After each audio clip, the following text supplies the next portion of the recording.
Oh, shoutout mga kalingap. Kay Kuya Bal, kay Ate Edna, kay Kuya Rab, kay Jack Matubang, kay Jackson, kay Rabay, yan. Kay Pau, kay Kaka, yan. Sa buong pamilya Matubang, shoutout sa inyo. Kuya Brooks, Paring Neil, Jane Morelo, shoutout. Ma Maring Lydia, Maring Rose, shoutout sa inyo. At ito, may paparinig ako sa inyo.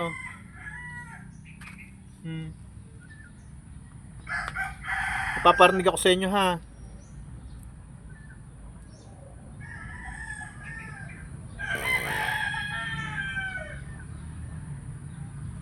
May paparinig ako sa inyo. At ito, tatanong ko, question natin si Ian, bakit ganun ang desisyon nila tungkol sa birthday ni Reyna.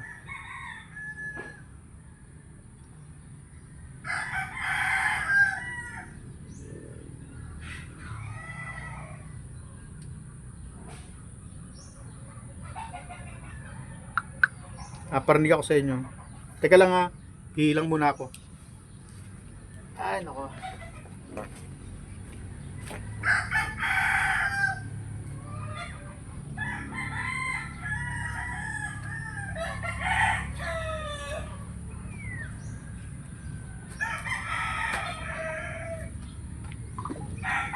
Eto, pakinggan nyo ito mabuti ha.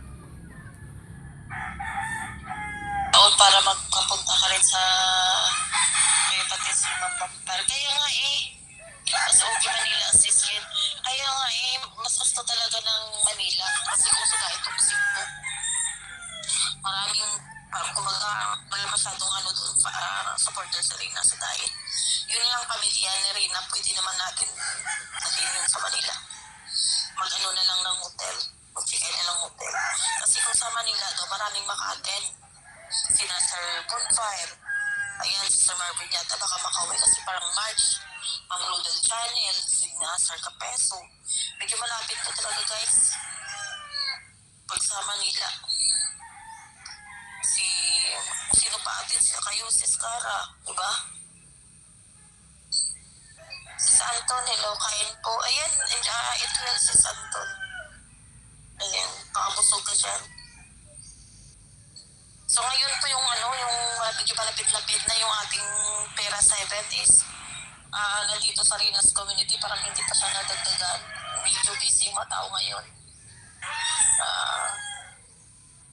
Nasa 50,000 yata yun. 52,000 yata yun. I-check ko lang guys. Sana ba yun? Kita mo? Nalilito ka na, Yen, sa pera no. Nalilito ka na sa pera. Hindi mo na maipaliwanag ng maayos ang pera. Ito, ano ko yung ayan, habang sasalta ako para malinaw sa inyo yung Reyna's Fund. Napaka-importante ng Reyna's Fund na yan. Diyan kinukuha lahat, diyan lumalagay lahat ang pera ng sponsor para sa gastusan ni Reyna. At yung sinasabi mo yan na na tungkol sa birthday ni Reyna na plano nyo sa Maynila at ayaw nyo sa Daet kasi yung toxic. Bakit? Paano magiging toxic? Kasi nandoon ang pamilya ni Reyna. Pwede kayong hanapan ng pera. Pwede may magtanong sa inyo. Kaya gusto nyo sa Maynila, sino pahawakin nyo ng pera? Sino ang pagagastusin nyo doon? Sino ang tatanungin ni Melanie kung nakanino ang pondo para sa birthday ni Reyna? Diba? Ang galing yung mag-isip, no? Sa Manila gaganapin. Ipapukuha ang pamilya ni Nestor, ni Reyna sa Daet. I-hotel ninyo sa Manila. Di ba mas malaking gastos yun? At limitado sa pamilya ni Reyna ang makakapunta pag sa Daet, pag sa Maynila. Tapos ang gusto nyo sa Manila ganapin para maraming makarating. Sinong maraming makarating? Para kanino ba event na yan? Di ba para kay Reyna yan?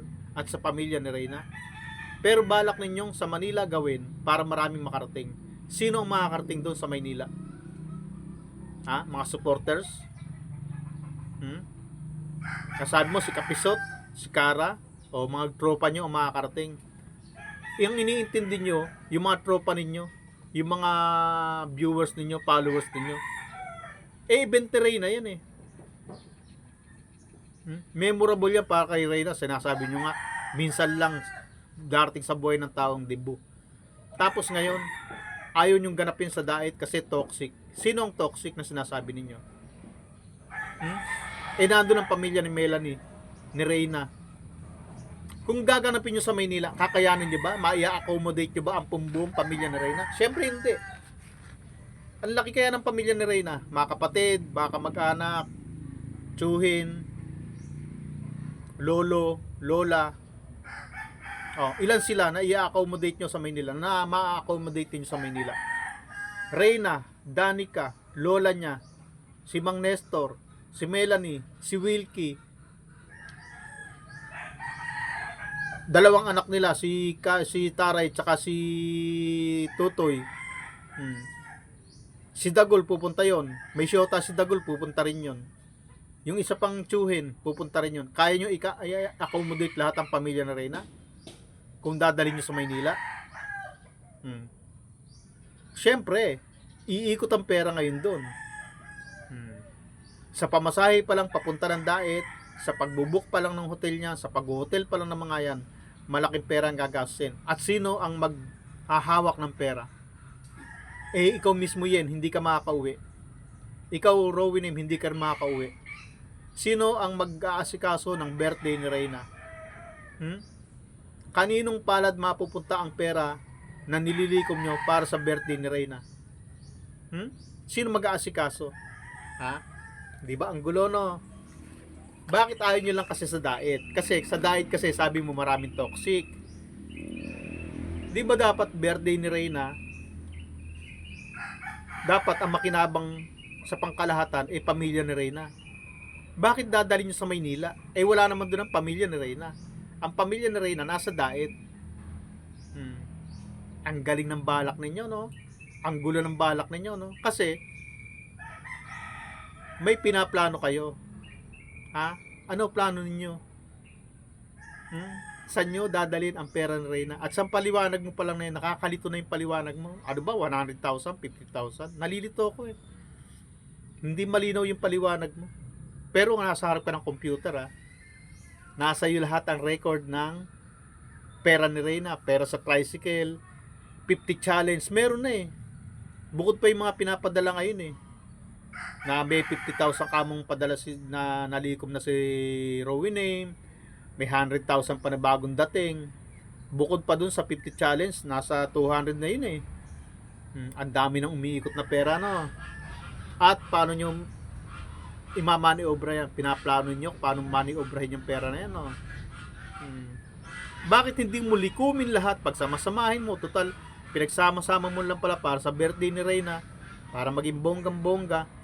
Bakit hindi nyo lang isahin at ibigay lahat sa pamilya ni Reyna, at ang pamilya ni Reyna ang bahala?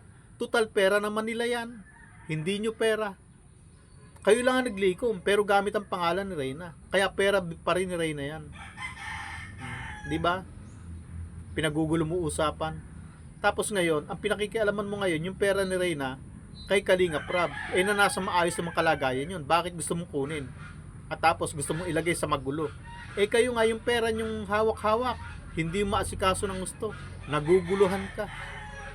Kung paano pagkakasyahin, kung paano ipapaikutin yung pera, paano iipunin yung pera na yan, paano ipaliliwanag yung pera yan, nagkakalito-lito ka nga.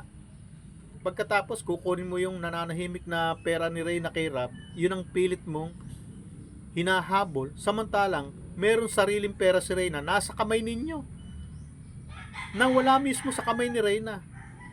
Ang sabi mo kay Kalinga Prab, panawagan niyo, pera ni Reyna yan, ibigay nyo sa bata para pakinabangan ng bata.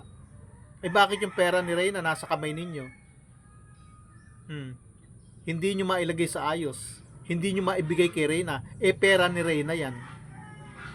Dapat pera ni Reyna ibigay nyo rin sa pamilya ni Reyna at kay Reyna mismo, para siya na ang gumasos sa birthday niya. Kasi pera naman niya yan. Pera niya, pero kayo gagastos. At kayo nagdidesisyon. Ayos ka, Miss Yen, no? Paano pambubudo lang gagawin nyo ngayon sa pera ni Reyna? Baka naman yan, ibintang nyo pa sa akin. Ha? Paano yan, Miss Yen? Babay na. Mamaya naman ulit. Patatlo na tong upload ko. Yari ka ngayon. Ikaw ang tututukan ko. Bahala ka sa buhay mo yan. Mga lamatay kayo dyan kapapaliwanag. Ipaliwanag mo yun sa mga miyembro mo, ha. Bye-bye.